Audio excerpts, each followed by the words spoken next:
All right, we are back with the GSMC Wrestling Laureate Podcast, brought to you by the GSMC Sports Network.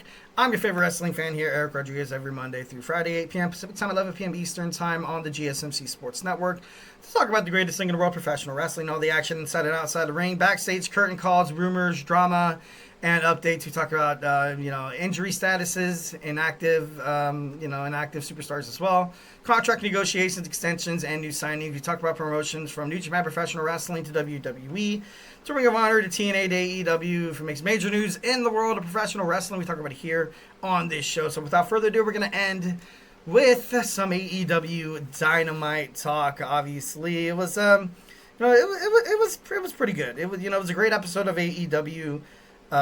You saw Orange Cassidy get defeated by Hangman Adam Page, which was, it was a clean finish. So you can't really be mad at the Hangman after that. All the, Hangman, Switchblade, Orange Cassidy, they all basically had Jon Moxley dead to right to win that AEW World Heavyweight Championship. And, Jay White also, wants another shot on Mox. All these men do. But thanks to Wheeler Yuta, obviously, that wasn't really, didn't really come in fruition. The Acclaimed lost against the Hurt Syndicate. The Acclaimed, it seems like they're basically dead. I don't know where Daddy Ass has been, but Max Caster and Anthony Bowen seems like it's about time for a breakup. After MVP handed Max that the Hurt Syndicate business card. It hasn't been the same. It has not been the same. And is he going to be part of their group? I don't think so. Obviously, you saw today. You saw not today, but you saw on AEW Dynamite, the Hurt Syndicate, Shelton Benjamin and Bobby Lashley just completely victimized him. They beat him up pretty good. So that was pretty crazy. Jamie Hayter takes on Julia Hart. With the mist. I didn't know she had mist.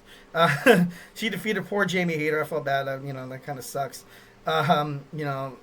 Julia Hart, she obviously recovered from her shoulder injury. She's only 23 years old, which is, that's pretty impressive. Pretty damn impressive what she's accomplished. And obviously she's former TBS champion. So, obviously Jamie Hayter, former world women's champion as well. Putting Julia over. Well, no, I don't know if it's over Jamie, because I feel like this is going to be a start to a nice little feud between the two girls. So, obviously Jamie Hayter is going to confront her for cheating during the match, and then that's going to, it's going to be pretty awesome. Next, kind of, covering it, we had Kenny Omega and Okada kind of confront each other at the Continental Classic at World's End on Sunday. I think it was Sunday. So we're probably going to get more of that, more of that feud, which is, every single time these guys step into the ring, it's like a special match. So, obviously can't be mad at them, kind of reigniting this rivalry. Mercedes Moné, the self-proclaimed the best AEW TBS champion.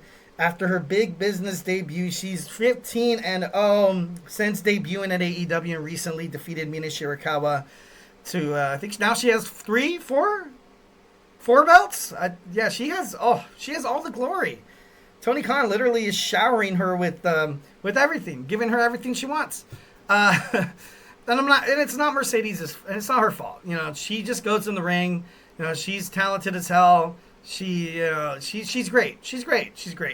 But the way, Tony's, I don't know. I feel like the booking right now, she's on top of the sky. And, of course, you're making Mercedes Moné into this top superstar in AEW that when people look at her, they're like, okay, she's successful. Basically, anybody who has a match with her, anybody who might beat her, could potentially be a superstar in and themselves.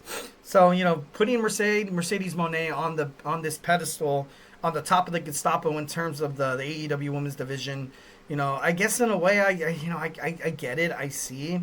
I definitely loved how they made her. They put her heel. She was babyface for a little while, and I got to be honest, wasn't really a fan. Mercedes Moné, she's gonna come in, be successful. She's gonna kick ass, take names. If you like her, you like her. If you love her, you love her. And right now the way she's playing her storyline, she's playing it to a T. Obviously, like look at me, I'm getting all riled up talking about it. So obviously, AEW's doing something right in terms of this Mercedes Moné character. But poor Mina Shirakawa, she should have won. I'm just kidding, no. Well, not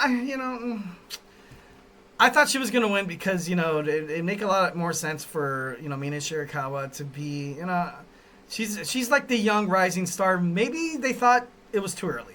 Maybe. That's the only reason why I thought, they had Mercedes defeat her. But, it's all gravy, baby.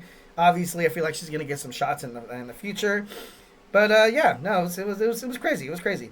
You saw a promo of the Undisputed Kingdom back together, Kyle O'Reilly, Adam Cole, and of course, Roderick Strong. Then you had that triple threat match between Strong, Swerve Strickland, and Switchblade Jay White. Ricochet comes out with some shears, man. Comes out with some shears and, decides to attack Swerve Strickland. Swerve was busted open. He got brutalized.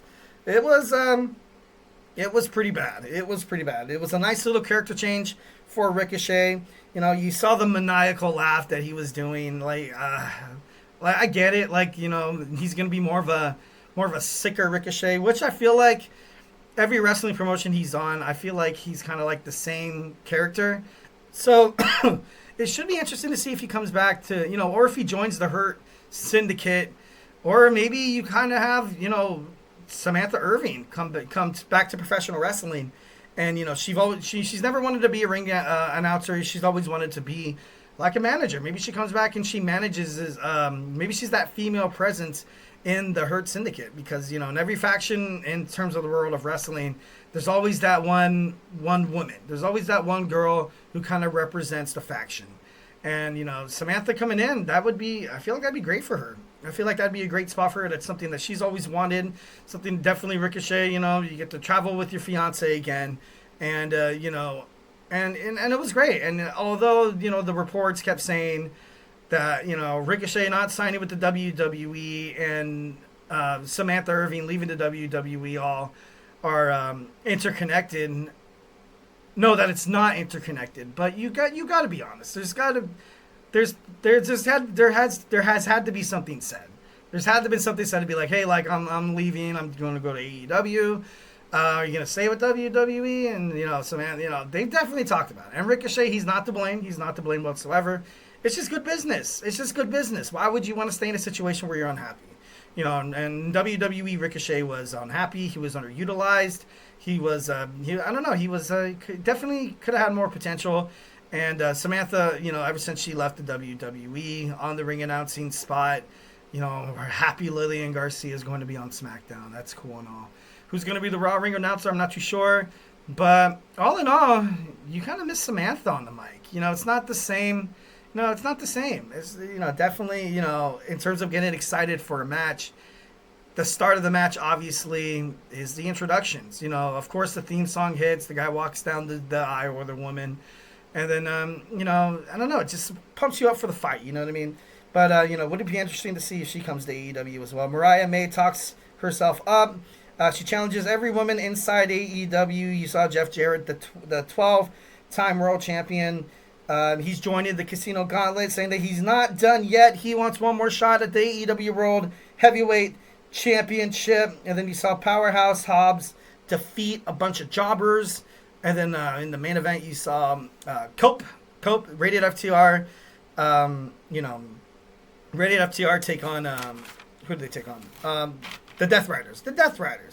And of course, MJF cut a pretty badass promo, basically challenging Jon Moxley for the AEW World Championship. So Jon Moxley obviously, has a lot of people gunning for him. What they decide to do, I feel like it's going to be great. I feel like it's going to be good. It's great for AEW. Kenny Omega's back. Adam Copeland's back. I think we're going to, it's going to be a successful year for AEW. I see it kind of going toward the up and up this year. All right, guys. So that's it for me. Loved seeing you guys. Well, no, loved being here. I wish I could see all you guys. That'd be pretty badass. But definitely, Make sure you guys keep an eye on the YouTube. Make sure you guys, check the GSMC Sports and the GSMC Podcasting Network for, all the shows are showing up. We're going to have everybody back on the mic. Kenneth with football. We have my boy Tommy talking college football. It's bowl season. It's almost over. I can't believe it's almost over. All the football's almost over, guys. I'm a little sad. But we have professional wrestling. We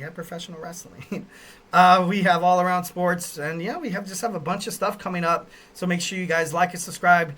Punch that notification so you guys can get pushed.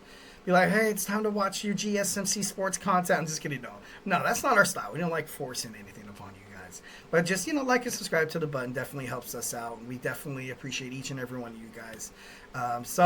Eric out. Hopefully you guys, enjoyed the show. Hope you guys had an amazing holiday season. Stay beautiful, but most importantly, I love you.